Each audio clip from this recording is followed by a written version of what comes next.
Save the Kales is sponsored in part by Cartridge World Phillipsburg, saving time, money, and the planet, and by Jenny's Kuwali, authentic Malaysian cuisine. Right now we're going to get started on our pumpkin coconut stew, and this is actually kind of an Indian spiced dal, and dal refers to these red lentils. And these lentils are awesome because they are so cheap and they're super full of fiber and protein, and they're also really fast cooking. So normally a lot of times you cook beans and it can take like an hour or two. These guys are done so fast, maybe 20 minutes, and they're going to be nice and soft and creamy in this delicious stew. So right now we have on the stove a pot simmering with half of an onion and 3 tablespoons of water. And we're simmering it in water just to save some of that fat and calories instead of simmering it in an oil. So now that the onions are simmered, we're going to add 2 cups of the red lentils and 8 cups of water. And along with that, we're going to add a little bit of ginger, about 1 or 2 tablespoons of fresh grated ginger. We're going to let all of that come to a boil, and once it's at a boil, we're going to bring it down to a simmer.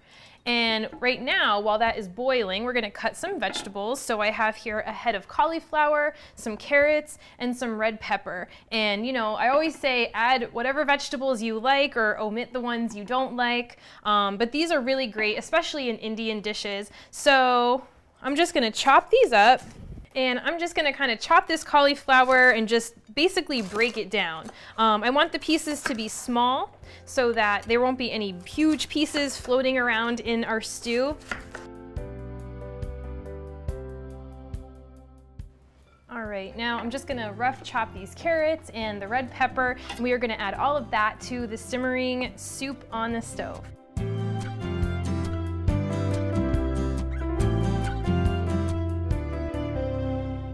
So now that our vegetables are all simmering in the stew, we're going to make a really delicious flavor component. This is going to be sort of a paste that we're going to add that has a ton of flavor in it, and it's going to start with a curry powder or an Indian spice. So this is 2 tablespoons of a curry powder of choice. I like it really spicy, and then I also added a teaspoon of a pumpkin pie spice just to give a little bit of that nutmeg and cinnamon flavor to our pumpkin stew. So put this in a pan, and we're actually just going to toast it over a medium heat on the stove. Don't add any oil to it yet, and just kind of toss it around in the pan until it gets really fragrant. And once you start to really smell all of the spices coming out, we're going to add some more ingredients to the pan. So we're going to add 2 tablespoons of a red curry paste, about 1.5 tablespoons of fresh minced ginger.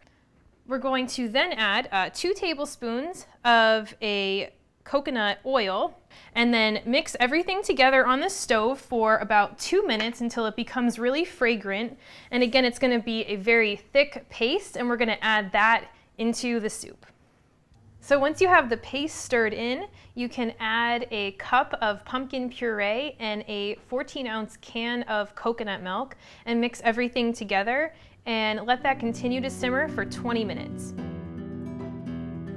Oh, you guys, this smells so good. Your house is gonna smell delicious. So this makes a huge amount, by the way, and we are gonna even make it go a little further by adding some rice to the bottom of our bowls and scooping a great big amount on top.